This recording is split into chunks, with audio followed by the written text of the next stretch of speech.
What's going on, everyone? It's a beautiful fall day here at the farm, and we are in our pumpkin patch. And we're going to be talking about something that I know is not always going to be the thing that you probably want to hear, but I guarantee you it's something that you've been thinking yourself.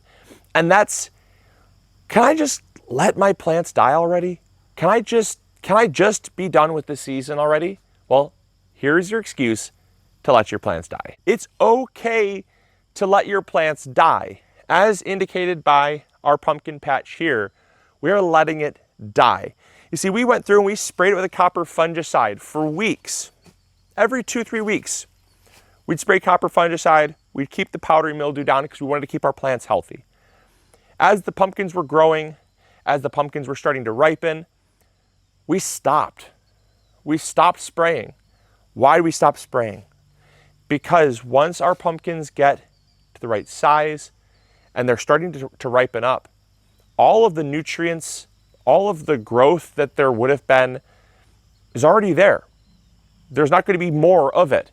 So you're probably wondering to yourself, when is that give up point? When's the point in which you can just kind of put your hands up and say, I'm done? That point is really based on your growing season. You know, what I want to see you do is I want to see you grow a garden to the very last day. I want to see you grow a garden till the snow flies, preferably. If that's you, if you want to take that challenge, you want to grow the most food possible, there are certain crops where you can reduce your workload down to zero. And I'll tell you what, it's very freeing. Let me be the first to tell you, it's very freeing to have crops where you can say, you know what, they're done. They're done. I don't need to do anything more to them. I don't need to baby them along. I don't need to nurture them. I don't need to take any more of my effort. I only have 100% effort. And my 100% effort is like parts of a pie that I can give to my garden, right? My tomatoes might be my first priority. Then maybe I want to get beets out of the ground. Those are my next priority. I want to keep my peppers healthy because they're just starting to ripen. They take most of the season to get growing. Those are like maybe my second or third priority, right? I have my list of priorities. During fall, pumpkins are my last priority, dead last. Why?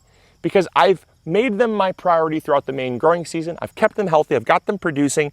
Once I start seeing powdery mildew and the plants starting to kind of ripen, it's late September. I'm going to have a frost in about 15, 20 days. It's early October now. We can actually take our plants and we can just say, you know what? They're done. They're done. I've done all I can do. Doing more is unnecessary, and I can focus that energy on other parts of my garden. I quite literally don't even come into the pumpkin patch at this point. I just watch it from the sidelines, watch it do its thing. I know that the plants still have a little growth left in them.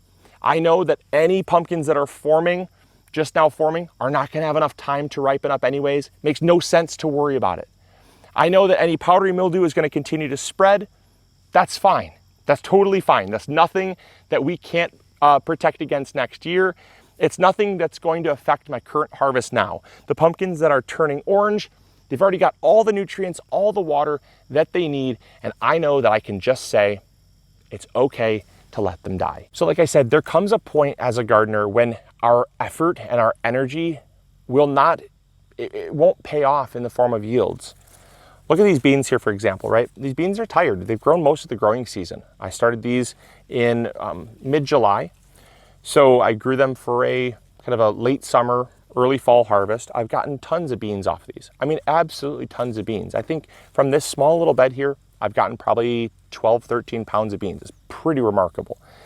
But the beans here are looking really rough. They're looking beat up. I could sit here with my remaining growing season and I could say, yeah, but maybe I could fertilize them. Maybe I could nurture them back to life. Maybe I could get another little harvest out of them. I know from my experience that even if I were to nurture these back 100%, give them everything they need, prune up all the dead leaves, make sure to spray them with an organic pesticide, keep the little pests off, the slugs and the Japanese beetles and everything, and then I fertilize them, I keep them well watered, maybe I can get a little more green growth out of them. The amount of time it's going to take and the amount of energy it's going to take for just a very marginal harvest simply will not be worth it. So what am I going to do? I'm going to pull them out. Me, Luke, the MI gardener, pulling a crop out. Watch, you don't believe me? Watch. It's that simple. it comes to a point when we realize that our effort is not going to yield more results. And what am I going to do? I'm going to plant something else here, because you know what? My energy is not worth the beans that I'm going to get. I've already gotten like 12, 13 pounds. I'm happy. I'm very content. I don't need my garden to take all my energy, because then it becomes tiring. And I don't want to be a tired gardener. I want to be an alert, responsive, excited gardener. So what am I going to do with this space? I'm going to throw some radishes in here. I still have time for radishes. And radishes, because they can grow in this season and they're fresh and they're new, all I have to do is throw some Trifecta Plus down, throw a little more compost down, top the beds up. Takes a couple minutes. And then I throw the radishes in and I let basically the seasonal rains do the rest. I do very little work. I might come in here, do a little spot weeding, do a little thinning to make sure they produce, but that's it. Minimal effort for another really great return versus tons of effort for a marginal return. And I think that this is the video that, like I said, this is the video that you're gonna hear some of what you wanna hear, and you're going to hear some of what you don't wanna hear. Some gardeners want to be told, yeah, just give up, be done with the season. No, don't be done with the season, be done with the crop.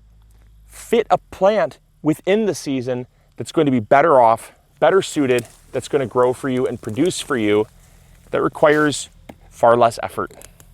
And so I hope you guys enjoy. I hope you all learned something new. I hope you realize that I'm not doing anything theatrically. I really do walk the walk. I really do talk the talk.